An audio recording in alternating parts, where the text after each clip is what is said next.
tetap harus dihafal ya, walaupun satu hari satu kata. Ya Allah, aku titipkan. Nanti tinggal dibikin lebih spesifik. Setelah baca doa itu niatkan apa, misalnya suamikah, anakkah, calon jodohkah. Ya Allah, aku titipin dia kepadamu. Kami nggak pacaran, sehingga kami tidak bisa saling menjaga, tetapi Engkau yang menjaga. Nanti Allah jaga dia untuk orang lain. Nanti Allah jaga dia untuk kita. Kalau nggak jadian sama kita, karena emang bukan jodoh kita, Allah akan mengganti dia dengan orang yang lebih baik daripada dia. Yang pasti, Allah pasti akan menjalankan amanah titipan hambanya. Innallaha idza studi'a syai'an hafizah. Allah itu kalau dititipin sesuatu pasti dijaga. Ini ciri-ciri lelah mental yang pertama adalah cemas yang berkepanjangan atau stres tekanan yang berlebihan. Yang kedua, ciri orang yang mengalami kelelahan mental itu adalah mudah terpancing emosi. Bahasa sekarangnya baperan, gampang baper. Bahasa lainnya baperan. Orang kalau mulai baperan, gampang tersinggung, gampang marah, gampang terusik, gampang naik pitam, gampang ngomel, berarti dia sedang mengalami kelelahan mental. Walaupun kalian ngerasa aku baik-baik aja kok, nggak ada masalah. Enggak, kalau kamu baperan, gampang tersinggung, berarti kamu itu orang yang sedang mengalami kelelahan mental. Sehingga muncullah emosi yang tidak stabil tadi. Jadi reaksi dia terhadap masalah dia itu jadi berlebihan, gara-gara secara mental dia udah nggak kuat lagi, mentalnya itu udah lelah. Orang kalau udah lelah, atau orang kalau lagi sakit, yang bukan masalah jadi masalah kan? Misalnya kita kalau lagi sakit, sekedar kayak misalnya makan apa aja jadi nggak enak gitu kan? Kalau kita lagi sakit, sekedar jalan aja kita nggak kuat, padahal cuma jalan, apalagi lari. Kenapa? Karena kita lagi capek. Jadi orang kalau lagi lelah mental, masalah sepele itu jadi berat. Masalah sepele itu jadi kayak masalah yang rumit gitu. Masalah yang mencelakakan. Sehingga kalau kalian ngerasa ada masalah sedikit baper, dengan orang baper, dengan teman baper, bahkan dengan orang nggak dikenal baperan, gampang emosi, terpancing, berarti kalian sedang mengalami kelelahan mental. Dalam surat Al-Ma'arij itu disebut dengan halu'a, terombang-ambing. Dalam bahasa mental illness disebut dengan bipolar, swing mood. Moodnya berubah-ubah. Kadang dia kayak seneng banget, tiba-tiba dia sedih banget. Itu namanya perubahan mood, namanya swing mood. Dalam ilmu mental illness atau mental health kadang disebut dengan bipolar disorder. Ada kata disordernya kita, karena semua orang bipolar sebetulnya. Semua orang kan ada perubahan mood kan, tapi ini udah disorder, udah terlalu berlebihan gitu, udah over. Dalam hitungan menit langsung berubah. Yang lagi tadi ngobrol enak-enak, tiba-tiba salah ngomong dikit dia langsung baper, lalu langsung bete, langsung tinggalin teman-temannya, langsung left group, langsung marah-marah, langsung ngeblok. Itu namanya dia udah mengalami bipolar disorder, mengalami swing mood yang ekstrim. Sampai kemudian marah-marahnya itu tantrum, sampai guling-guling, sampai nyambak-nyambak rambut, sampai banting barang segala macam. Berarti kan udah ekstrim ekspresinya. Kalau udah kayak gitu, berarti dia mengalami kelelahan mental. Apa obatnya menurut surat Al-Ma'arij? Coba buka surat Al-Ma'arij. Sinyalnya keluar. Iya.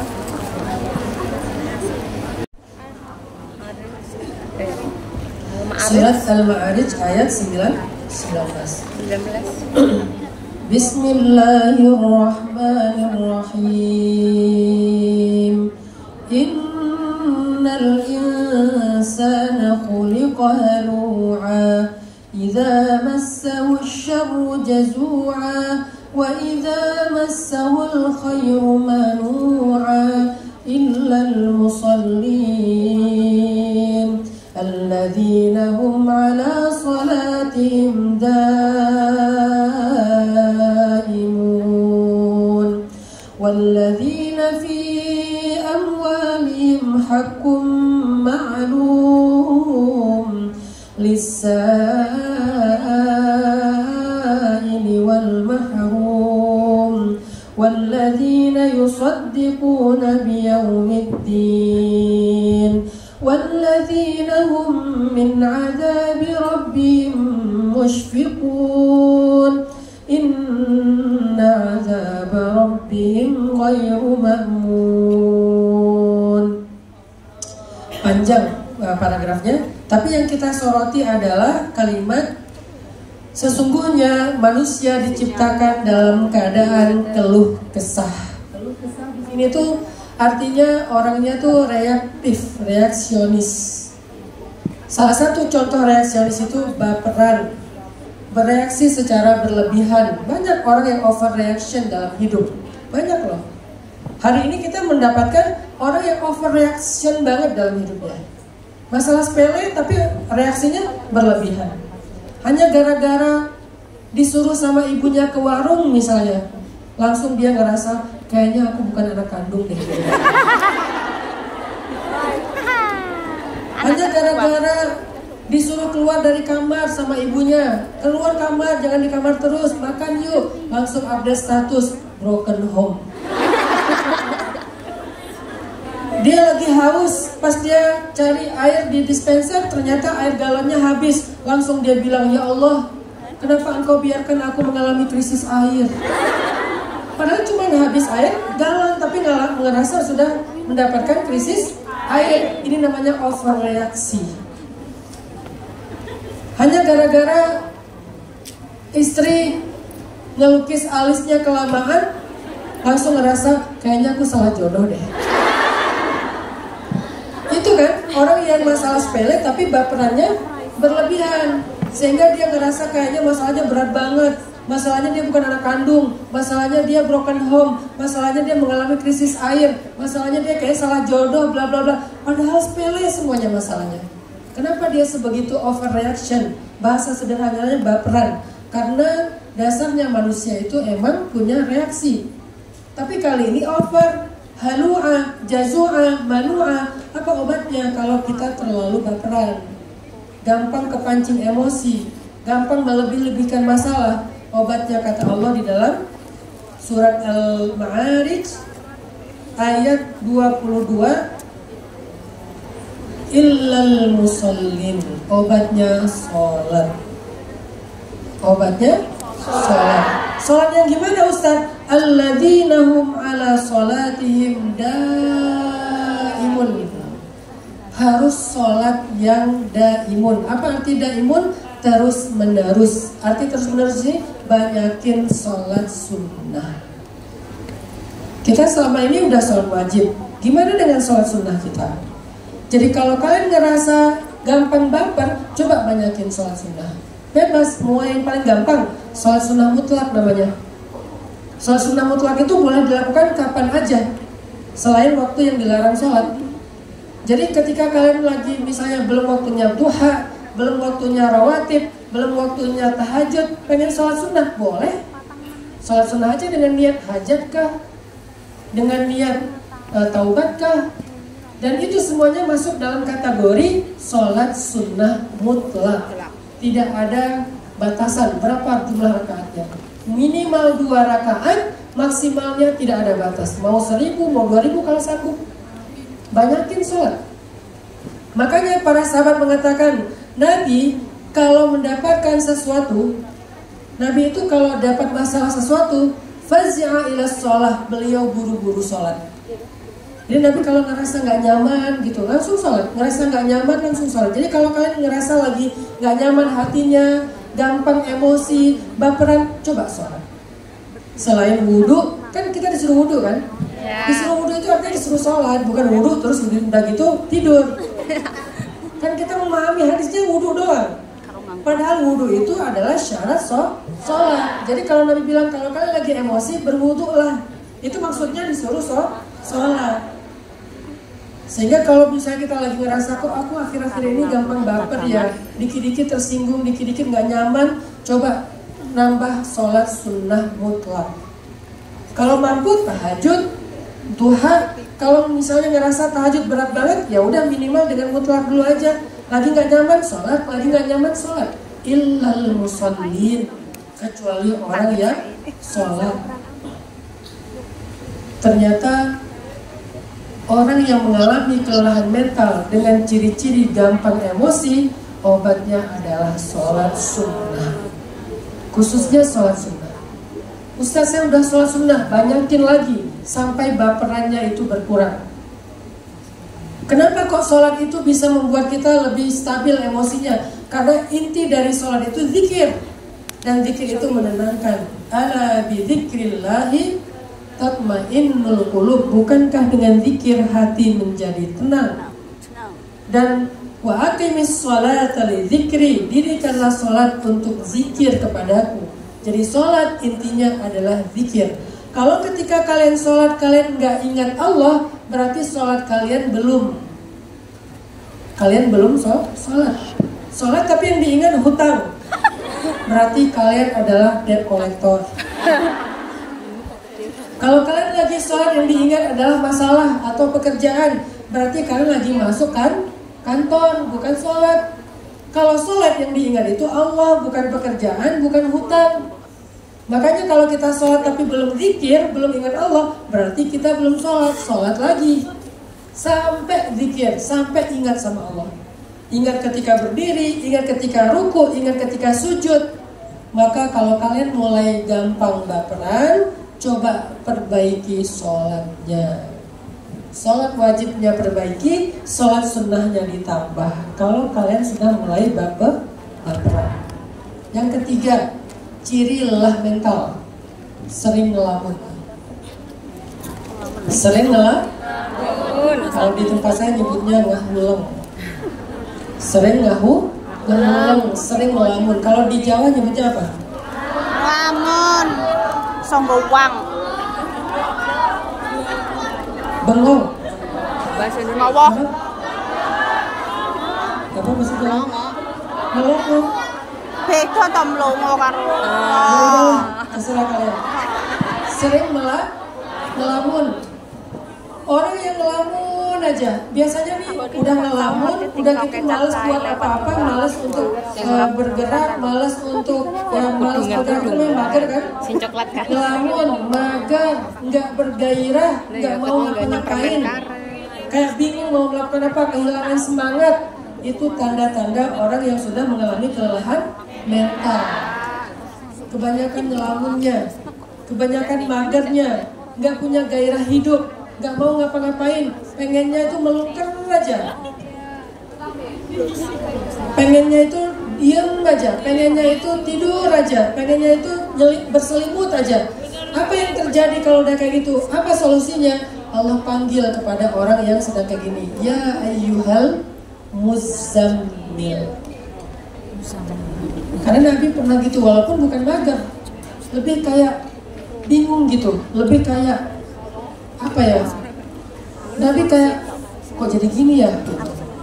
Nabi pulang dalam keadaan bingung, kenapa dakwah saya baik yang kayak gini malah ditolak ya? Kenapa mereka yang tadinya simpatik sama saya sekarang malah memusuhi saya ya? Kenapa yang tadinya mereka orang-orang yang setia sekarang malah menjadi pengkhianat ya? Kenapa saudara sekarang malah jadi musuh ya? Nabi nggak habis pikir, sehingga Nabi bingung, Nabi kayak ngelamun. Nabi akhirnya bingung mau ngapain, gak bergairah ngapa-ngapain. Maka Nabi pulang ke rumahnya, zammiluni, zammiluni. Arti zammiluni sini bukan selimuti aku, tapi biarkan aku dalam keadaan berselimut. Artinya aku gak mau ngapa-ngapain. Nabi pernah kayak gitu, pernah ngerasa kayak gak bergairah lagi ngapa-ngapain, saking kecewanya, saking marahnya, saking shocknya dengan penolakan orang kafir Quraisy, sehingga Nabi berselimut. Arti berselimut di sini nggak mau ngapa-ngapain lagi. Allah panggil Nabi, ya ayyuhal muzammil. Wahai orang yang berselimut. Coba buka surat Al-Muzammil. Aku tinggal buka surat Al-Muzammil.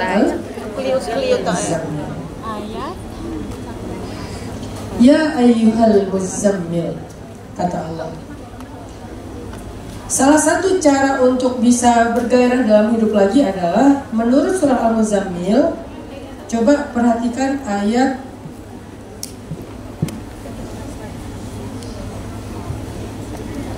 tulisannya ayat 10. Wasbir ala ma yaqulun wahjurhum hajran jamila. Wasbir ala ma yaqulun wahjurhum hajran jamila. Kenapa Allah bilang kepada Nabi untuk wahjurhum hajran jamila? Apa arti wahjurhum hajran jamila? Tinggalkanlah mereka dengan cara baik-baik. Kenapa Allah suruh tinggalkan? Siapa yang disuruh tinggalkan? Orang-orang yang kafir, orang-orang yang mendustakan, orang-orang yang memusuhi Nabi, orang-orang yang mencela Nabi. Abaikan mereka, tinggalkan mereka. Kenapa? Karena Allah tahu penyebab Nabi itu mengalami lelah mental adalah Abu Lahab, Abu Jahal, Walid Al-Mughirah. Orang-orang seperti mereka itulah yang menjadikan Nabi mengalami lelah mental. Jadi salah satu penyebab lelah mental kalian adalah kalian terlalu banyak haters. Terlalu banyak mendengar ucapan dan omongan orang. Terlalu banyak mendengar komen tetangga. Terlalu banyak mendengar komen netizen. Terlalu banyak mendengar komen teman di grup. Itu yang bikin kita lelah mental. Akhirnya kita jadi nggak bersemangat ngapa-ngapain karena semuanya salah. Berjilbab salah, ya udahlah. Kita kerja ke luar negeri salah, ya udahlah.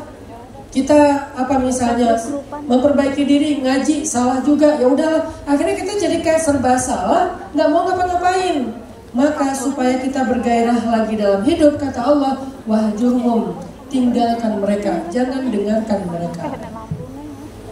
Yang bikin kita nggak bergairah dalam hidup itu serba salah gara-gara kita kebanyakan mendengar penilaian orang lain, pendapat orang lain. Sehingga belajar mengabaikan, belajar ignoring, belajar nggak peduli, belajar cuek sekarang. Kalau kalian menginginkan sesuatu, kalau kalian senang dengan sesuatu, kalian sedang memperjuangkan sesuatu, ya udah bismillah aja. Gak usah terlalu banyak mendengar komen keluarga. Pas lagi pulang sesekali ke Indonesia, mendengar komen, ngapain sih kerja jauh-jauh, kayak di Indonesia gak ada pekerjaan aja. Ngapain sih kalian ke Hong Kong, sementara jauh dari keluarga. Ngapain sih ke luar negeri tapi gak ada muhrim, bla bla bla. Kan banyak kan ya komen orang-orang yang julid. Sehingga ketika kalian terlalu mendengarkan pendapat mereka, kalian jadi bingung, serba salah, jadi nggak bergairah ngapa-ngapain, jadi nggak mau lagi berjuang, jadi pasrah aja. Maka kata Allah, wahjurhum, tinggalkan mereka, jangan didengarkan. Selama kalian benar, selama yang kalian lakukan itu insya Allah nggak ada yang salah di mata Allah, maka bismillah, nggak usah dengerin pendapat orang. Itu yang bikin orang sering melamun, mudah lelah, kehilangan semangat, jadi kayak nggak mau ngapa-ngapain. Itu karena terlalu banyak mendengar pendapat orang lain. Jadinya dia kayak ngerasa takut salah, nggak dapat apresiasi, merasa nggak dihargai, merasa sia-sia. Udah, abaikan mereka. Insya Allah kita akan belajar self-reward dan self-esteem, menghargai diri kita dan memberikan nilai untuk diri kita dengan nilai yang pantas. Jangan biarkan orang lain hanya menilai kalian. Nilailah diri kalian dengan lebih pantas. Kalau orang lain itu susah banget ngasih nilai kita. Manusia itu susah, menghargai itu susah. Makanya banyak yang caper-caperan tapi likes-nya sedikit. Padahal dia udah jukir balik tuh di depan TikTok.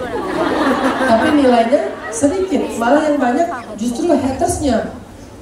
Inilah itulah. Itu karena manusia itu susah menghargai. Supaya kita bisa merasa dihargai, maka berilah nilai untuk diri kita sendiri. Namanya self-esteem. Jangan meminta dan menunggu orang yang menilai kalian. Nilai diri kalian sendiri. Aku ini istimewa, aku ini bisa, aku mampu, aku anugerah, dan seterusnya. Coba beri nilai untuk diri kalian sendiri dengan nilai yang pantas. Dan mulailah mengabaikan pendapat-pendapat negatif dari orang lain tentang diri kalian. Kalau kritik perlu kita dengar. Beda antara kritik dengan negatif. Kalau negatif toksik itu kan buruk. Kalau kritik itu kadang-kadang memang sesuatu yang nggak nyaman, tapi dia membangun kita, memperbaiki kita. Kalau yang toksik itu mencela, sok tahu, bla bla bla. Tinggalkan yang toksik. Kalau mau menerima hanya kritik saja, itu pun kita harus selektif banget. Jadi yang ketiga, ciri orang yang mengalami capek dan lelah mental itu adalah sering ngelamun, kehilangan semangat, mati rasa, nggak mau ngapa-ngapain. Obatnya adalah wahjurhum hajron jamila. Tinggalkan mereka dengan cara baik-baik. Arti baik-baik di sini jangan direspon, jangan diladeni, jangan berdebat, udah abaikan saja. Wahai orang yang sedang berselimut. Berselimut di sini artinya nggak mau ngapa-ngapain. Orang yang sedang sedih, orang yang sedang khawatir, orang yang sedang tertekan. Atau bahasa lainnya, orang yang sedang mengalami kelelahan mental. Itulah 3 ciri lelah mental dan juga solusinya, teman-teman. Sebelum saya tutup, saya mau ngasih tahu satu. Nanti kita sambung dengan tanya jawab, kan ada sesi tanya jawab ya. Saya mau ngasih tahu satu amaliyah lah.